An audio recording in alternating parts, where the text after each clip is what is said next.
Assalamualaikum warahmatullahi wabarakatuh. Video ini adalah hasil diskusi kelompok 2 berkaitan dengan nilai dan peran guru penggerak.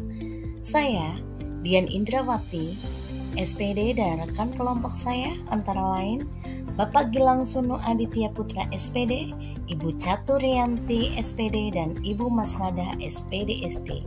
Di bawah bimbingan fasilitator Bapak Krisno Adi SPD MPD dan pengajar praktik Bapak Ahmad Alvin Fuadi MPD dan Ibu Oki Krisna Stiorini MPD. Adapun nilai-nilai yang harus dimiliki oleh seorang guru penggerak adalah berpihak pada murid, mandiri, kolaboratif, reflektif, dan inovatif. Diharapkan setiap guru penggerak mampu mengimplementasikan kelima nilai tersebut di dalam kehidupan sehari-hari demi mewujudkan pembelajaran yang menyenangkan bagi murid dan menciptakan profil pelajar Pancasila. Selain mempunyai nilai, sebagai guru penggerak pun memiliki peranan, yaitu menjadi pemimpin pembelajaran, menjadi coach bagi guru lain, mendorong kolaborasi, mewujudkan kepemimpinan murid, dan menggerakkan komunitas praktisi. Saya dan teman-teman yang lain memiliki satu peranan yang paling menonjol berdasarkan kegiatan yang sering kami lakukan. Saya sendiri memiliki peran guru penggerak, yaitu mendorong kolaborasi dengan nilai yang ditonjolkan, berpihak pada murid, kolaboratif, dan inovatif. Adapun kegiatan yang dapat saya lakukan untuk mewujudkan peran saya tersebut adalah menjadi penanggung jawab per level, khususnya di kelas 2 dalam kegiatan EduFire Sekotik Cilacap yang diselenggarakan di SD Al-Irsyad 02 Cilacap dalam rangka meningkatkan kreativitas para siswa. Di samping itu, saya juga menjadi koordinator per level dalam berkolaborasi dengan teman sejawat, baik mengenai administrasi kelas, kegiatan P5, ataupun pembelajaran di kelas. Adapun strategi yang saya lakukan untuk mewujudkan peran saya tersebut adalah membuat kelompok kerja guru sebagai ruang diskusi, berkolaborasi dengan guru lain dan wali murid, menciptakan strategi baru dalam meningkatkan semangat belajar siswa, dan juga memperbaiki kualitas pembelajaran. Berikut adalah peran Bapak Gilang Sunu Aditya Putra SPD. Beliau mempunyai peran mendorong kolaborasi dengan nilai yang ditonjolkan, kolaboratif, inovatif, dan berpihak pada murid. Adapun kegiatan yang beliau lakukan untuk mewujudkan peran tersebut adalah menjadi narasumber dalam kegiatan workshop sosial dan emosional pada MGFP, Guru Otomatisasi dan Tata Kelola Perkantoran Kabupaten Cilacap dan Banyumas. Selain itu, beliau juga menjadi narasumber dalam kegiatan pengenalan industri berbasis kinerja pada wali murid kelas 11 jurusan manajemen perkantoran dan layanan, bisnis bersama praktis dan dunia kerja.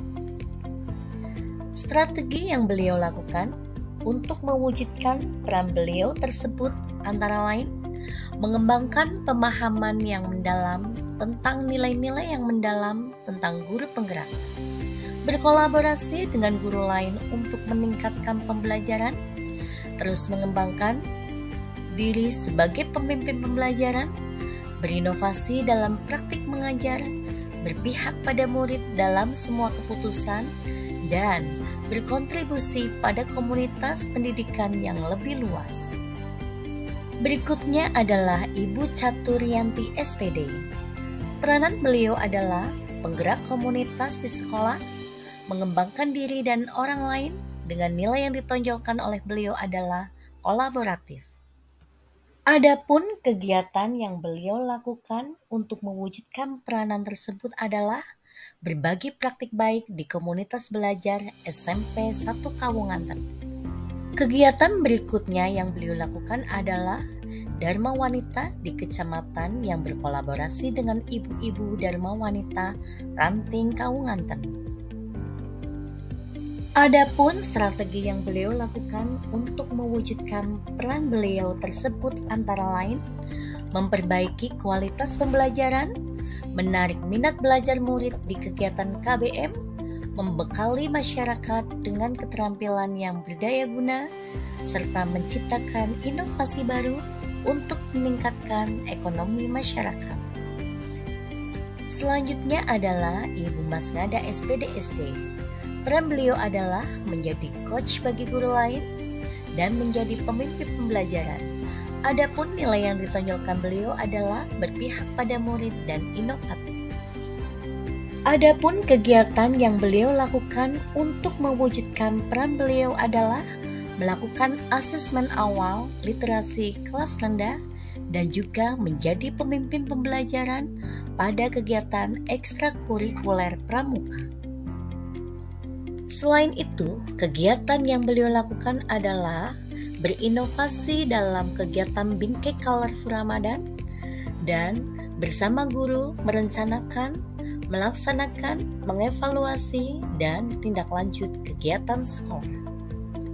Adapun strategi yang beliau lakukan untuk mewujudkan peran beliau tersebut antara lain memperbanyak kolaborasi dengan berbagai pihak dengan tujuan menciptakan pembelajaran yang berpihak pada murid. Kemudian, mempraktikkan kegiatan inovatif yang sesuai dengan kebutuhan murid serta geografis sekolah. Adapun peran dan nilai bersama yang dimiliki oleh kita berempat adalah mendorong kolaborasi dengan nilai berpihak pada murid, mandiri, kolaboratif, reflektif, dan juga inovasi. Adapun rancangan kegiatan yang kita lakukan adalah kegiatan P5, yaitu membuat alat musik marakas dari botol plastik dan biji-bijian dengan tema kebinekaan. Rancangan kegiatan yang akan kami lakukan adalah dimulai dari perencanaan terlebih dahulu dengan menentukan elemen dimensi profil pelajar Pancasila, yaitu sikap gotong royong, mandiri, dan juga kreatif, di mana kita berharap setelah kegiatan P5 ini, siswa dapat mewujudkan sikap kerjasama yang baik ketika berdiskusi dan menyelesaikan kerja kelompok. Kemudian siswa mampu menyelesaikan tugas yang diberikan secara mandiri dan mampu berkreativitas menghasilkan sebuah produk yang bermanfaat. Rancangan kegiatan yang akan kita lakukan meliputi beberapa tahap kegiatan, yaitu tahap pengenalan, tahap kontekstualisasi, tahap aksi, dan juga refleksi dan tindak lanjut.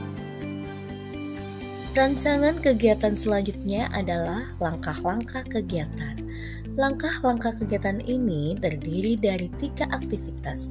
Pada aktivitas pertama, siswa mengenal hasil kerajinan tangan yang diperoleh dari botol plastik bekas.